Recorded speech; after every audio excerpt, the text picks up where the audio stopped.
అన్న త్వరగా సీఎం అయిపోవాలంట. కాలం ఎక్కడుందో ఎదుకో, అక్కడికెళ్ళి గట్టిగా తిప్పు, గరగర వచ్చేస్తది. 5 సంవత్సరాలు అయిపోతుంది. అన్న త్వరగా సీఎం అయిపోవాలంట. అన్న ఎలా త్వరగా సీఎం అవుతాడు?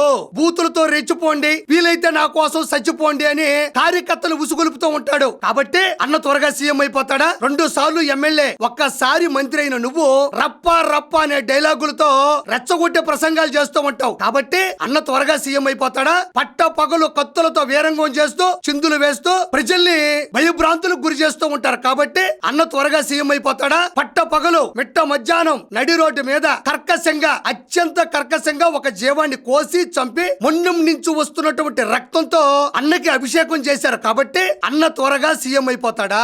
అన్న ఏ పక్క నుంచి త్వరగా సీఎం అయిపోతాడు? ప్రజలు చూస్తున్నారు కదా. నీ బిడ్డలు మాత్రం ఇండియా సరిపోదని ఇటలీకి వెళ్లి చదువుకోవాలి, కార్యకర్తలు వాళ్ళ పిల్లలు మాత్రం రప్ప రప్ప అంటూ చెడిపోవాలి. ఏమంత స్వార్థం? కార్యకర్తలు మనుషులు కాదా? వాళ్ళ పిల్లలు మనుషులు కాదా? ఇదే మాట నువ్వు మొన్న పబ్లిక్ గా ప్రజల మధ్యన నువ్వు అన్న రప్ప రప్ప రప్ప అన్న మాట ఒక యూనివర్సిటీలోనో, ఒక స్కూల్లోనో, ఒక కాలేజీలోనో సపరేట్ గా సబ్జెక్టు పెట్టారు అని తెలిస్తే నీ బిడ్డల్ని ఆ సబ్జెక్టు నేర్చుకోమని నువ్వు పంపిస్తావా?